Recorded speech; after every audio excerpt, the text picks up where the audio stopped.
Canal Abelhas de Bioma Caatinga. Apicultura em Morelândia. Morelândia é um município pequeno, em termos populacional, e grande em área territorial. Um dos pequenos municípios do interior pernambucano, Sertão do Araripe, fica a quase 600 quilômetros da capital, Recife. E lá é conhecido como a Terra do Mel. E eu vou explicar por que isso. Morelândia, na verdade, ela começou a ser construída, de fato, no ano, nós podemos dizer que é filha do Ceará, apesar de ser pernambucano, e no ano de 1877, quando a família se deslocou por conta das secas de Iguatu. Então nós somos filhos de Iguatu. Morelândia é filha de Iguatu.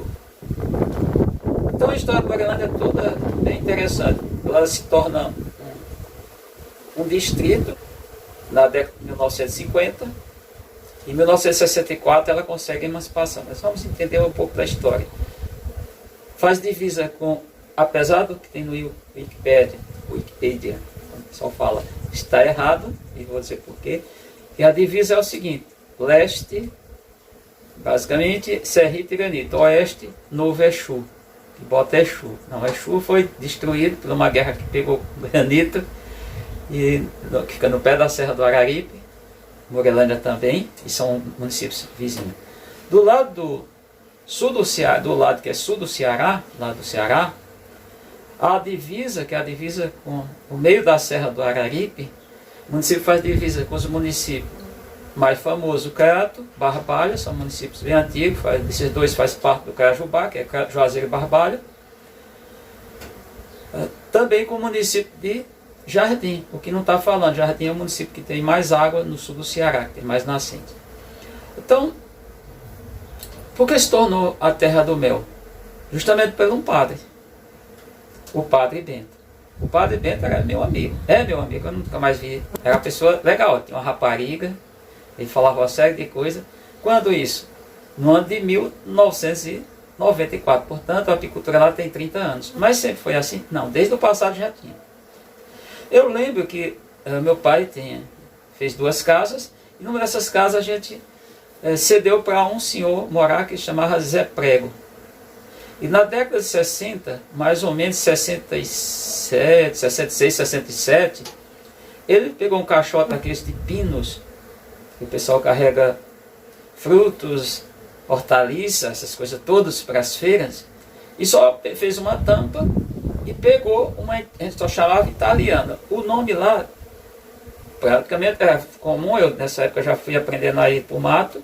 Ele dizia: vamos caçar ou vamos tirar uma italiana, que a gente já sabia, já tinha achado. Tá? Amigas. Então, e ele pegou, lembra que ele colocou num pé de tamarindo que tinha lá no muro, e a abelha veio e arranchou, e colocou um prato melado de mel, da própria espécie. Era a rota, tem uma rota onde eu nasci, tem a rota das abelhas, que as abelhas fazem rota na natureza. Ele não sabe, mas elas fazem deslocamento. Então, na década de 80, passou um pessoal lá deixando as caixas no meio da roça, e não voltaram e pegar, mas deixaram 2. É para pegar enxames.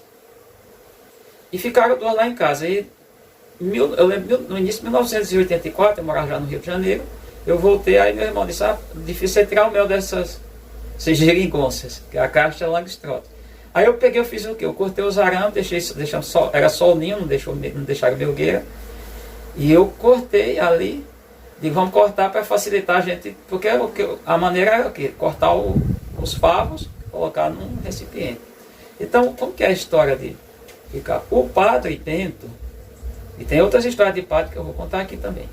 O Padre Bento, ele começou com 2 caixas Langstroth na casa paroquial, que fica na rua Santa Terezinha, que tem a igreja Santa Terezinha, a igreja matriz da cidade. Como a maioria das cidades no Brasil, de fato, as cidades são chamadas católicas. Sempre, boa parte pertence à igreja, isso é fato. E colocou na casa paroquial. Isso é Ariovaldo, que é Val, a gente chama Val Arruda, que falou, e eles começaram. Receberam outras caixas, acho que compraram, não sei direito. Foi quando começou, de fato, mas era dentro da cidade. Eu vou até ver, não sei se tem registro, tem foto da época, não sei. Não é muito comum as pessoas faziam esses registros. Mas voltando à história de Morelândia, por que ela é considerada terra do mel? Uma, porque tem muitas abelhas, tem muitas espécies, porque tem áreas mais ou menos de transição, entendam. Ela tem um distrito que é Cariri-Mirim, nesse distrito tem umas nascentes, tem fonte d'água, e não só nele, tinha 43, acho 43, 47 nascentes do lado de Pernambuco, a maioria do lado do Ceará, parece do lado do Piauí, no pé da Serra do Araripe. Fato que a parte alta, Morelândia está em torno aí de 600 metros de altitude, 500 e pouco, 600, está oscilando, mas chega a 1.000, em torno de quase 1.000. 1.004 é no município de Novo Exu, que é a parte mais alta da Serra do Araripe, entre os municípios de Novo Exu e do Crato, que eles fazem divisas. E lá tem uma facilidade, porque durante o período de estiagem, ainda que o apicultor não pegue suas abelhas, pode segurar, se tiver vamos pensar, um local que tem algaroba, tem flores, um local que tenha muitas flores, que forneça, as abelhas ficam. Mas o contrário, as abelhas voas abandonam, que é a chamada enxameamento por migração, enxameamento por abandono, de fato, elas fazem migração para a Serra do Araripe, vão enxamear na Serra do Araripe. Então, a apicultura ela pode ser, no caso aqui do semiárido, no caso de Morelândia e outros municípios que fazem parte da Serra do Araripe, ela pode ser coletada mel durante 2 períodos do ano. O período de seca, que é esse período que está começando, vai até mais ou menos mês de dezembro, e o período de chuva, que é de dezembro até relativamente maio. Então, nesses 2 períodos dá para coletar. Então, dá para ter uma grande produção. Hoje já tem criadores, eu mesmo tenho criação de aves lá, tem outros criadores, como por exemplo o Carlos, Antônio Carlos, e o município tem toda uma história também engraçada. Por exemplo, quem emancipou de Serrita, que estava na mão de um ditador da época, de um dos últimos coronéis do sertão, foi um padre que lutou, se armou e armou parte da população e chamou para a briga. Aí emancipou, isso em 1964. Portanto, Morelândia tem 60 anos como município independente, ou seja, de emancipação política.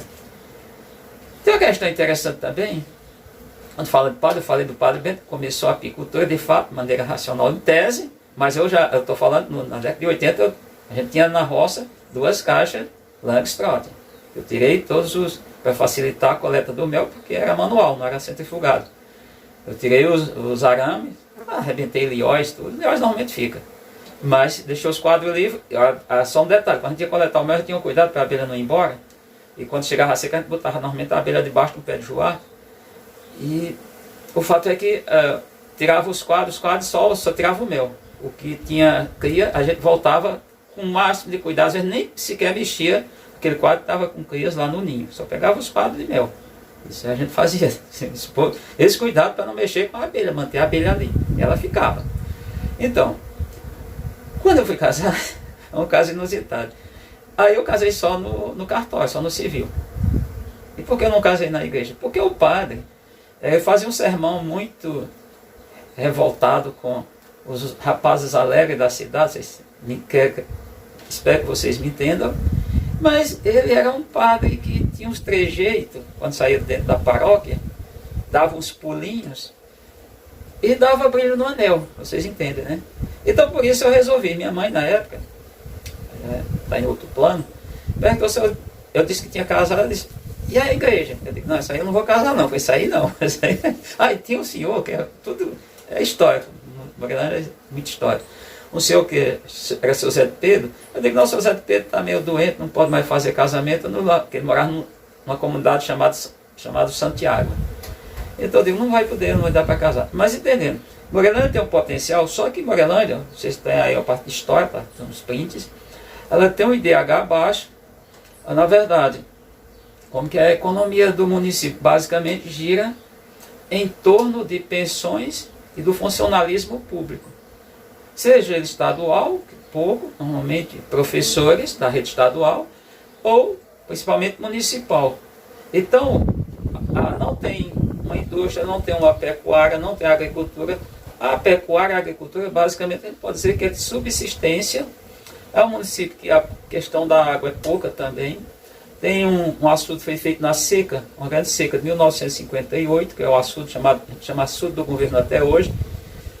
se elevar a parede, que é um barramento, no riacho, chama Riacho de Morelândia, que tem outros riachos que vêm do pé da Serra do Araripe, inclusive da parte do Cantagalo e Cariri-Mirim, que é o único distrito do município, dá para abastecer a cidade. Chega a adutora do Oeste, que é do São Francisco, aqui do município de Orocó, e chega até Morelândia, mas a água quase não chega, passa por outros municípios.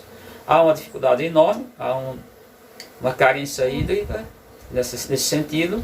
Tem, de fato, no subsolo, existem reservatórios d'água, mas essa água é água salobra, ou seja, água que tem como é comum no semiárido nordestino, uma certa quantidade de sal. O teor de sal é elevado, dessalinizar essa água também é caro. Logo, a apicultura, por conta desses aspectos, ela seria, se fosse mais estimulada, seria interessante.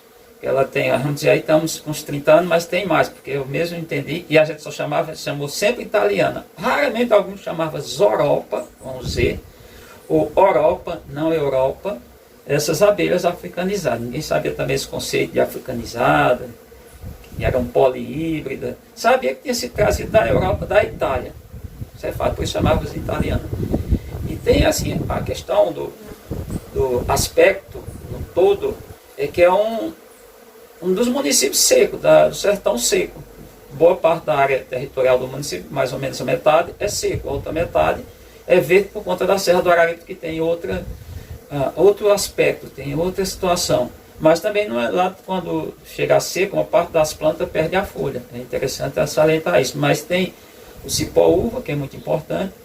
E o interessante seria, para parte das pessoas que se disponibilizam, que são apicultores dentro do município, na verdade, estimular e fazer o entreposto. Isso é possível? Isso aí é uma questão que aí não tem um braço forte. Que é o braço forte? Politicagem. E é politicagem mesmo. Alguns vão mandar esse vídeo para lá, alguns vão achar que não. Por quê? Ibimirim, ele não tem nunca visitei Ibimirim no sertão pernambucano, não tem a capacidade para a apicultura, não tem, eu diria, nem a vocação. A vocação é forte, porque a vocação é humana, é coisa humana. Mas não tem capacidade para ter a apicultura que tem em Morelândia. No entanto, a governadora do estado, ano passado, fez um entreposto e transformou Ibimirim numa potência produtora de mel, não é tão produtora quanto Morelândia. Morelândia está classificado como o município de maior produção de mel de todo o sertão nordestino. Isso é fato. Eu tenho que relatar alguns fatos aqui para a gente ficar bem inteirado da realidade. E lá estão vendendo, está conseguindo vender o mel diretamente para a Alemanha. Foi o que foi relatado. O cara parabenizando. Por que não faz o mesmo com Morelândia? Porque lá no Morelândia não tem um político que consiga vamos pensar em interlocutar, se está certo esse termo, estou criando aqui um neologismo, ou seja, discutir com os governos, seja o estadual ou federal, normalmente isso é demanda do governo estadual, para fazer o entreposto e vender, porque o mel é de excelente qualidade. Tanto o mel produzido na parte baixa, parte seca, chamada caatinga seca, caatinga aberta, quanto na Serra do Araripe, que tem aspecto de caatinga até de Mata Atlântica, e de outros aspectos de cerrado, chapadões, etc.